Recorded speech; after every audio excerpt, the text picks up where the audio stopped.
ખાડામાં મોત મામલે ઋષિકેશ પટેલનું નિવેદન। બાળકનું ખાડામાં પડતા મોત થયું। આ વખતે વરસાદ અલગ પ્રકારનો છે, લોકોને સાવચેતી સાથે બહાર નીકળવા અપીલ। વાલ્મીકી સમાજનું બાળક ત્યાં આગળ ખાડામાં પડી જવાથી અથવા તો આર્ટિફિશિયલ પોન્ડ જેવું શું છે મને ખબર નથી, પરંતુ એમાં ડૂબી જવાથી મૃત્યુ થયું છે। નગરજનોને ને બધાને પણ વિનંતી છે કે આ વખતનો વરસાદ કંઈક જુદી પ્રકારનો છે। તમામ લોકો ખૂબ સાવચેતીપૂર્વક અને જ્યારે વરસાદ હોય ત્યારે સરકાર તો ચોક્કસ એક્શનમાં છે, પરંતુ આપ સૌ પણ આ બાબતે કાળજી વિશેષ લો એવી મારી વિનંતી પણ છે। બનાસકાંઠાથી સમાચાર। ધાનેરામાં ખાડાએ લીધો છે એકનો ભોગ। છીડીવાડીથી ધાનેરા લઈ જવાતા 75 વર્ષીય દર્દીનું મોત થયું। ખાડાને કારણે ટ્રાફિક જામ સર્જાયો। ટ્રાફિક સર્જાતા હોસ્પિટલ પહોંચી ન શકતા મોત થયું। મસમોટા ખાડા પડતા વાહનો ફસાઈ જવાની સમસ્યા। લોકોનો હાઈવે ઓથોરિટી પર આક્ષેપ। ખાડા પૂરવામાં તંત્ર નિષ્ફળ।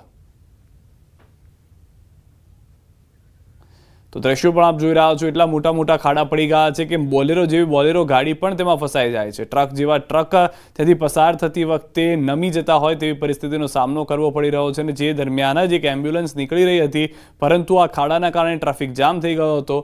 વ્યક્તિ જે 75 વર્ષીય સારવાર હેઠળ જઈ રહ્યા હતા તેઓને બચાવી ન શકાયા, કારણ કે વાહન જે છે તે ત્યાં આગળ ફસાઈ ગયું ટ્રાફિકમાં, અને તેના કારણે તે વ્યક્તિને સારવાર સમયસર ન મળી શકી અને ત્યારબાદ તે વ્યક્તિનું મૃત્યુ થયું છે।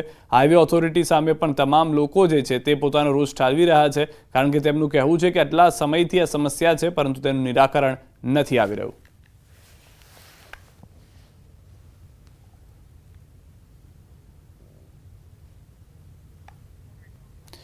તો ખાડાના 4 અલગ અલગ દ્રશ્યો જે છે તે બતાવી રહ્યા છે, જેમાં 4 લોકોના મૃત્યુ થયા છે। વાપી, ગાંધીનગર અને બનાસકાંઠા તો છેલ્લા 24 કલાકમાં 3 લોકોના મૃત્યુ સર્જાયા છે।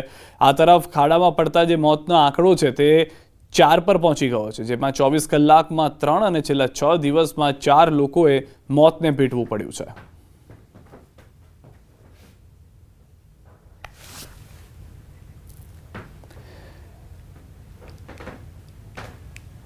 રાજકોટ શહેરમાં રોડ રસ્તા મહાનગરપાલિકાના સત્તાધીશોના ભ્રષ્ટાચારની સતત પોલ ખોલી રહ્યા છે। આખું સ્પીડ બ્રેકર ઉખડ્યાના વાયરલ વિડીયો બાદ હવે આખો રોડ તૂટી ગયા હોવાના દ્રશ્યો જોવા મળ્યા। શહેરના ગોપાલ ચોકમાં ડામરનો રોડ વરસાદી પાણીના પ્રવાહમાં તણાઈ ગયો।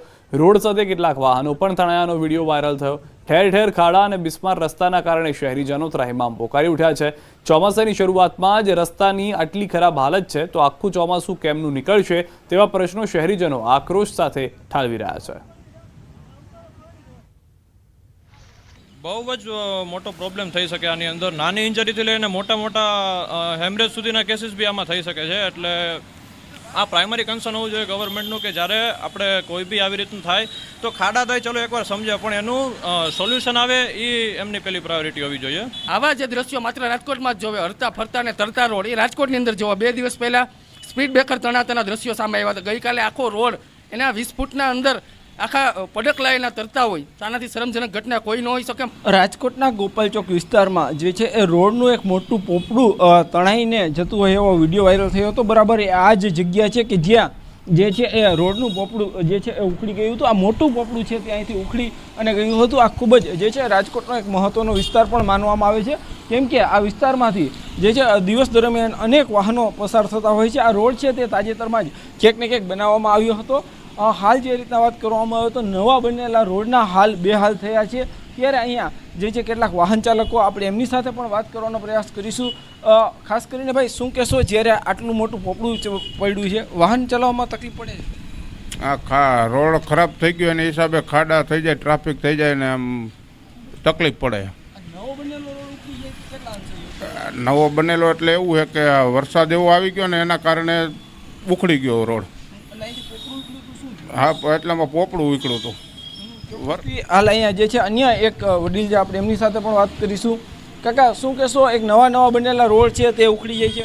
આ તો સાહેબ એવું છે ને, આ પાણીના લીધે ત્યાં ઉખડી ગયું છે। પાણી બહુ ભરાય ને એના લીધે ત્યાં પોપડું ઉખડી ગયું, બાકી બીજું તો કાંઈ છે નહીં।